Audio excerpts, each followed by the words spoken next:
আসসালামু আলাইকুম। যারা চ্যানেলটি এখনও সাবস্ক্রাইব করেননি তারা দ্রুত চ্যানেলটি সাবস্ক্রাইব করেন এবং ভিডিওগুলো শেয়ার করেন। ঈদে বেড়ানোর জন্য 101টি জায়গার সন্ধান আপনাদেরকে দিব। আপনারা চাইলে ঈদের এই ছুটিতে বেরিয়ে আসতে পারেন। ঈদের লম্বা ছুটিতে সবারই কোথাও না কোথাও ঘুরতে যাওয়ার পরিকল্পনা থাকে।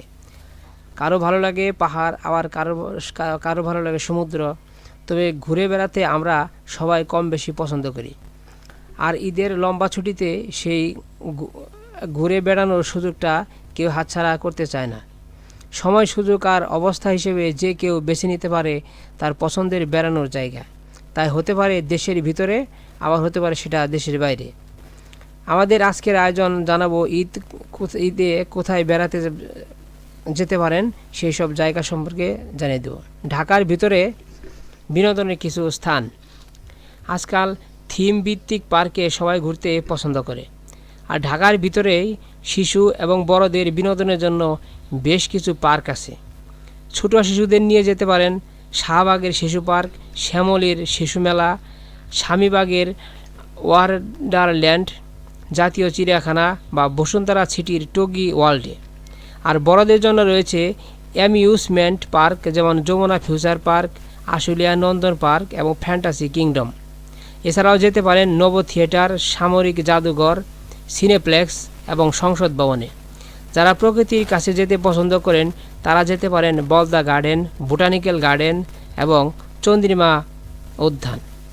শহর এবং তার আশেপাশে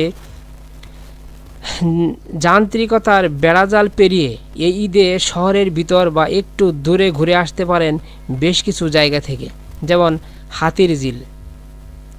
রাজধানীর হাতিরঝিলে ঘুরে আসতে পারেন সবাইকে নিয়ে। নতুন চালু হওয়া ওয়াটার বোটে যে কারো ঘুরতে ভালো লাগতে পারে। তারপরে আসতে পারেন সাকুবদা মিরপুর ডিওএইচএস এর দিকে নতুন রাস্তার পাশে একটু ফাঁকা জায়গায় গাছগাছালি দিয়ে ঘেরা নিরিবিলি বসার জায়গা রয়েছে। ছোট একটা ঝিল, এটাই সাবগুপ্তা নামে পরিচিত। ফাঁকা জায়গায় বসেছে নগরদোলা, বেলুন এবং খেলনার নানান দোকান। দু এক কদম পেরুলে ঘোড়ার পিঠেও উঠে বেড়ানোর সুযোগ রয়েছে। তারপরে যেতে পারেন প্রকৃতি ঘেরা জাহাঙ্গীরনগর সাভার। শহর থেকে একটু দূরে সাভারে ছায়া, সুনিবিড় পরিবেশ এবং পাখির কলতানে গড়ে ওঠা এই বিশ্ববিদ্যালয়ের ছুটির দিনেই অনেকেই ঘুরতে যায়। তারপর যেতে পারেন গাজীপুরের নুহাশপল্লীতে। সাহিত্যিক হুমায়ুন আহমেদের ব্যক্তিগত উদ্যোগে ঢাকা জাহাঙ্গীরে নুহাশপল্লী গড়ে উঠেছে। এর পুরোটা জুড়ে সবুজের সমাহার, রয়েছে সুইমিং পুল, ছোট্ট পুকুর, আর সবচেয়ে আকর্ষণীয় হলো মাঠের মাঝখানে গাছের উপর ঘর, যা অবাক করবে নিঃসন্দেহে। তারপরে যেতে পারেন গাজীপুরের সাফারি পার্কে। এই পার্কের অন্যতম আকর্ষণ হলো কোর সাফারি। এখানে দেখা মিলবে উন্মুক্ত বাঘ, সিংহ, জিরাফ, জেব্রা, চিত্রা এবং মায়া হরিণ, ভাল্লুক সহ অন্যান্য অনেক কিছু। এবার যেতে পারেন ঐতিহাসিক কিছু স্থানে। ছুটির দিনে পুরনো ইতিহাসের খোঁজে পরিবার নিয়ে যেতে পারেন বিখ্যাত ঐতিহাসিক সব জায়গাগুলোতে। ভ্রমণ যেমন হবে তেমনি ইতিহাসের ছোঁয়াও পাওয়া যাবে এই জায়গাগুলোতে। নারায়ণগঞ্জের সোনারগাঁও এবং বাংলার তাজমহল। নারায়ণগঞ্জের কাছে অবস্থিত বাংলার প্রাচীন রাজধানী সোনারগাঁও। এখানে দেখতে পারেন লোকশিল্প জাদুঘর, কারু শিল্প মেলা ও পানাম নগরী। সোনারগাঁও থেকে একটু দূরে রয়েছে বাংলার তাজমহল, তাই সময় থাকলে এটাও ঘুরে আসতে পারেন। তারপরে রয়েছে ঢাকার আহসান মঞ্জিল।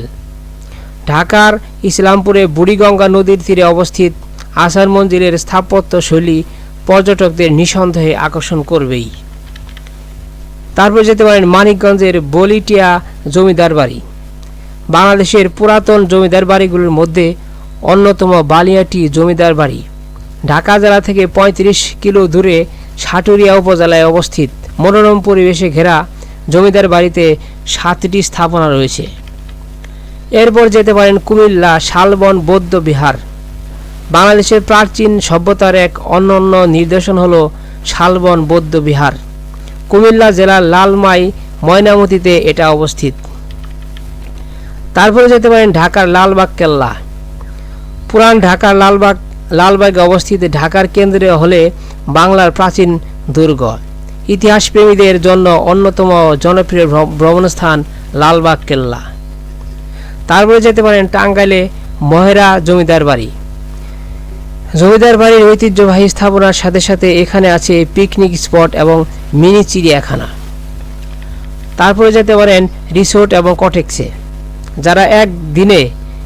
যারা এক দুই দিনের জন্য শরীর এবং মনের ক্লান্তি দূর করতে যেতে পারেন মনোরম পরিবেশে গড়ে ওঠা রিসোর্টগুলোতে। কোন রিসোর্টে আছে গ্রামীণ আবহাওয়া, আবার কোনোটাতে আধুনিক ছাপ। রিসোর্টগুলোর মধ্যে উল্লেখযোগ্য হলো Bhawal resort, সারাহা resort, Chuti Nokkhottro Bari, Padma resort, palace luxury resort, Dusai resort, grand Sultan resort, জল জঙ্গলের কাব্য এর মতো আরও অনেক রিসোর্ট রয়েছে। শহর ছাড়িয়ে অন্য শহরে যারা একটু ঢাকার বাইরে যেতে চান বৈচিত্র্যের জন্য তারা বেছে নিতে পারেন চট্টগ্রাম, সিলেট আর খুলনার মতো বিভাগীয় শহরগুলোতে। প্রথমে আসি চট্টগ্রামে। প্রথমে বলি বন্দরনগরী চট্টগ্রামের কথা। চট্টগ্রামে রয়েছে Foy's lake, Sitakunda eco park, Kalurghat, mini Bangladesh, Patenga সৈকত, ওয়ার সিনেমেটি, ভাটিয়ারি ও মিরসরাই মোহমায়া লেক। এরপর যেতে পারেন বান্দরবন। যাদের মেঘ ছুঁয়ে দেখার ইচ্ছে তারা ঘুরে আসতে পারেন পাহাড়ি কন্যা বান্দরবন জেলা থেকে। নীলগিরি, স্বর্ণ মন্দির, মেঘলা, শৈল প্রপাতের মতো আরও অনেক দর্শনীয় স্থান রয়েছে এখানে। বান্দরবন শহরে থাকার মতো অনেকগুলো হোটেল আছে। তারপরে যেতে পারেন খাগড়াছড়ি। অপরূপ সুন্দর জেলা খাগড়াছড়ি। খাগড়াছড়ির আকর্ষণীয় স্থানগুলোর মধ্যে আলুটিলা গুহা ও ঝর্ণা, রিসাং ঝর্ণা, পানছড়ি অরণ্য কুঠির, মানিকছড়ির মং রাজবাড়ি, রামগড় লেক ও চা বাগান বিশেষভাবে উল্লেখযোগ্য। এরপর আসেন রাঙামাটি জেলা। বাংলাদেশের পর্যটনের অন্যতম গুরুত্বপূর্ণ একটি জেলা শহর হল রাঙামাটি। রাঙামাটি জেলার জনপ্রিয় ভ্রমণ স্থানগুলোর মধ্যে উল্লেখযোগ্য হল কাপ্তাই হ্রদ, ঝর্ণা, সাজেক ভ্যালি, কাপ্তাই বাঁধ, পেদা টিং টিং রেস্তোরাঁ, ঝুলন্ত সেতু, বৌদ্ধবিহার সহ আর অনেক কিছু আছে দেখার মতো। তারপর আসেন কক্সবাজার। সাগরের কাছে যেতে চাইলে নিঃসন্দেহে যেতে পারেন কক্সবাজার সমুদ্র সৈকতে। এছাড়াও যেতে পারেন হিমছড়ি, ইনানি, রামু, মহেশখালী এবং কুতুবদিয়া এর মতো জায়গায়। তারপর আসতে পারেন সিলেট। দুটি পাতা একটি করির দেশ বলা হয় সিলেটকে। এই জেলায় রয়েছে শাহজালাল শাহপরানের মাজার, আরও আছে রূপকন্যা হিসেবে পরিচিত জাফলং। তাছাড়া ঘুরে আসতে পারেন রাতারগুল, লালাখাল, বিছানাকান্দি ও খাদিমনগরের চা বাগানে। এরপর আসেন শ্রীমঙ্গল। মৌলভীবাজার জেলার একটি উপজেলা শ্রীমঙ্গল। বাংলাদেশের ভ্রমণ পিপাসু মানুষের পছন্দের জায়গার এটি। এখানে রয়েছে লাওয়াছড়া জাতীয় উদ্যান, বাইক্কা বিল, চা গবেষণা কেন্দ্র। এছাড়াও রয়েছে বেশ কিছু ভালো মানের রিসোর্ট। দেশের সুনামধন্য হোটেল গ্র্যান্ড সুলতানের অবস্থান ও এই শ্রীমঙ্গলেই। বর্ষাকালের জন্য সুন্দর জায়গায় যেতে পারেন। আমি কিছু ঠিকানা দিয়ে দিচ্ছি। বর্ষাকালে বেড়ানোর জন্য সবচেয়ে সুন্দর জায়গাগুলোর মধ্যে রয়েছে সিলেটের রাতারগুল, বিছানাকান্দি, ভোলাগঞ্জ, জাফলং, সুনামগঞ্জের টাঙ্গুয়ার হাওর, শহীদ সিরাজ লেক, রাঙামাটির সাজেক, কাপ্তাই লেক, সিরাজগঞ্জের নিকিলি, অষ্টগ্রাম হাওর, বান্দরবনের ভ্রমণস্থানগুলো এবং আপনার আশেপাশে কোনো ইকো ফ্রেন্ডলি রিসোর্ট। বর্ষাকালে এই জায়গাগুলো বেশি সুন্দর, তাই প্ল্যান করে ফেলতে পারেন এখনই। দেশের সীমানা ছাড়িয়ে যদি অন্য দেশে যেতে চান তাহলে আপনার জন্য আমি কিছু দেশ সাজেশন দেব। আপনার আসন্ন ছুটিতে দেশের বাইরে ঘুরতে যাওয়ার জন্য উপযুক্ত হবে কোন দেশ জানতে চান তাহলে জেনে নিন ভ্রমণ গন্তব্য এবং আর আপনার ব্যাগ প্যাকিং শুরু করে দিন এখনই। ভারত। সাংস্কৃতিক এবং প্রাকৃতিক ঐতিহ্যের দিক থেকে বৈচিত্র্যপূর্ণ দেশ ভারত। বাংলাদেশের সবচেয়ে বেশি পর্যটক ভারতে ভ্রমণ করে থাকেন। ভারতে আলাদা আলাদা প্রদেশ পর্যটকদের দেখার জন্য রয়েছে বিশেষ বিশেষ আকর্ষণ। জনপ্রিয় স্থানগুলোর মধ্যে হলো কলকাতা শহর, দার্জিলিং, সিকিম, গ্যাংটক, সিমলা, কাশ্মীর, আগ্রার তাজমহল, দিল্লির গেট, কুতুব মিনার, কেরালা, রাজস্থান, মুম্বাইয়ের মতো শহর আছে। হরের মধ্যে রয়েছে ইকো পার্ক ও ঐতিহ্যবাহী স্থাপনা। এরপর যেতে পারেন থাইল্যান্ড। কম খরচে ঘুরে আসার জন্য একটি সুন্দর দেশ হলো থাইল্যান্ড। এখানে দেখার মতো কিছু জায়গা আছে, সেগুলো হলো রাজধানী ব্যাংককের কিছু টেম্পল, পাতোয়া ফ্লোটিং মার্কেট ও ফুকেটের কিছু আইল্যান্ড। তারপরে যেতে পারেন ইন্দোনেশিয়া এবং মালয়েশিয়া। ইন্দোনেশিয়া যাওয়ার সময় মালয়েশিয়াতে 4 ঘন্টার আর আসার সময় 5 ঘন্টার ট্রানজিট, তাই এক ভিসাতেই 2 দেশে যাওয়ার সুযোগ হবে যদি মালয়েশিয়ার ভিসা করা যায়। ইন্দোনেশিয়াতে যেতে পারেন বালি, সানো বা কোটা, যা ইন্দোনেশিয়ার মূল টুরিস্ট স্পট। তারপর যেতে পারেন সিঙ্গাপুর। আয়তনে ছোট হলেও ভ্রমণপ্রেমীদের জন্য সিঙ্গাপুরে দেখার জন্য রয়েছে অনেক কিছু। Singapore botanical garden world heritage মনোনয়নপ্রাপ্ত, যেখানে রয়েছে বিভিন্ন প্রজাতির গাছ আর পশু পাখি। যেতে পারেন China town, gardens of the বে, মেরিনা বে, মারলাওন পার্ক, সেন্তুসারের মতো জায়গাগুলোতে। তারপর যেতে পারেন ভুটান। ভিসার জামালা ছাড়া যেতে পারেন হিমালয়ের কন্যা ভুটানে। শুধু লাগবে এন্ট্রি পারমিট। সীমান্ত শহর ফুয়েনশিলিং, রাজধানী থিম্পু, পুরনো রাজধানী পুনাখা, পারো ভুটানের প্রধান আকর্ষণীয় স্থান। তারপরে নেপাল। পাহাড়প্রেমীদের পছন্দের দেশ হলো নেপাল। এখানে রয়েছে দেখার মতো অনেক বৌদ্ধ মন্দির ও পাহাড়। ঘুরে আসতে পারেন নেপালের পবিত্র জায়গা হিসেবে পরিচিত Lumbini city of adventure Pokhara থেকে। আরও যেতে পারেন, আর যেতে ভুলবেন না মাউন্ট এভারেস্টে অফ হাইকিংয়ের জন্য হাইকিং গিয়ারের সেট আনতে ভুলবেন না, তাহলে মজা অনেক কমে যাবে। তারপর যেতে পারেন জাপান। জাপান প্রাচীন ঐতিহ্য, অতীতের সংস্কৃতি এবং আধুনিকতার সংমিশ্রণে বেষ্টিত একটি অপূর্ব দেশ। সারা বিশ্ব থেকে হাজার হাজার পর্যটক এখানে আসে রাজধানী কিয়োটোতে অবস্থিত বৌদ্ধ মন্দির দেখতে। এছাড়া রয়েছে সাংস্কৃতিক সমৃদ্ধ নগরী কানজোয়া ও নারা।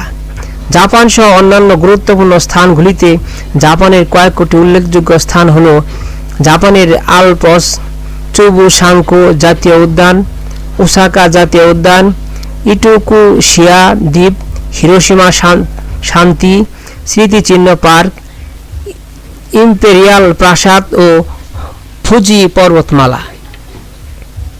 তারপরে আসেন ইতালি। সুন্দর জায়গা, সুন্দর টেরেস এবং সাংস্কৃতিক ইতিহাসের দেশ ইতালি। রোমানদের বাড়ি এবং রেনেসাঁ যুগের স্থাপত্যের জীবন্ত উদাহরণ হলো ইতালি।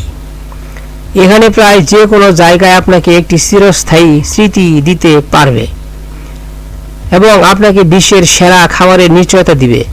ইতালির পর্যটক শহরের মধ্যে রোম, তাসকানি, ফ্লোরেন্স এবং ভেনিস শীর্ষ স্থানে রয়েছে। তারপর যেতে পারেন স্পেনে। স্পেন শহর আপনাকে আবার আপনার তরুণ জীবনে আবার ফিরিয়ে আনবে, কারণ স্পেন হলো নবজীবনের শহর, যেখানে দেখা মিলবে উত্তাল রোমাঞ্চকর সমুদ্র সৈকত, বন্যপ্রাণী, চমৎকার দ্বীপ এবং প্রকৃতির রহস্যে ঘেরা নানা রঙিন উদ্ভিদ। উপরন্তু স্পেন হলো একটি সমৃদ্ধ সাংস্কৃতিক এবং শিল্পনগরী, তাই ঐতিহাসিক শহর হিসেবে ভ্রমণপ্রেমীদের কাছে বেশ নাম রয়েছে স্পেনের। ভ্রমণের সময় যে বিষয়গুলো আপনাদেরকে খেয়াল রাখতে হবে, যে কোনো ট্যুরের জন্য পূর্ব পরিকল্পনা করে নেওয়া সবচেয়ে দরকারি। কোথায় যাবেন, কিভাবে যাবেন, খরচের একটা আনুমানিক হিসাব, এসব বিষয়ে। দেশের বাইরে ঘুরতে যাওয়ার আগে পাসপোর্ট এবং ভিসা বিষয়ক যাবতীয় বিষয়গুলো অবশ্যই পূর্বে ঠিক করে নিতে হবে। ঈদের টিকিটের একটা জটিলতা সবসময় থাকে, তাই আগে থেকেই কিভাবে কিসে যাতায়াত করবেন তার একটা ব্যবস্থা করতে হবে ঘুরতে যাওয়ার আগেই। ঢাকার আশেপাশে জায়গায় যাওয়ার ক্ষেত্রে বাসা থেকে রান্না করা খাবার নিয়ে যেতে পারেন, সেই ক্ষেত্রে খরচও কম হবে এবং স্বাস্থ্যকর খাবারের নিশ্চয়তা পাবেন। একটা ফার্স্ট এইড বক্স সাথে রাখবেন, যে কোনো সময় কাজে লাগতে পারে। সর্বশেষে যেটা জরুরি সেটা, যেখানে ভ্রমণ করুন না কেন আপনার কারণে যাতে টুরিস্ট স্পটগুলোর সৌন্দর্য নষ্ট না হয় সেদিকে খেয়াল রাখবেন। ভিডিওটি ভালো লাগলে চ্যানেলটি সাবস্ক্রাইব করেন এবং ভিডিওগুলো সবার সাথে শেয়ার করেন। আরও সুন্দর সুন্দর ভিডিও সামনে পাবেন। আসসালামু আলাইকুম।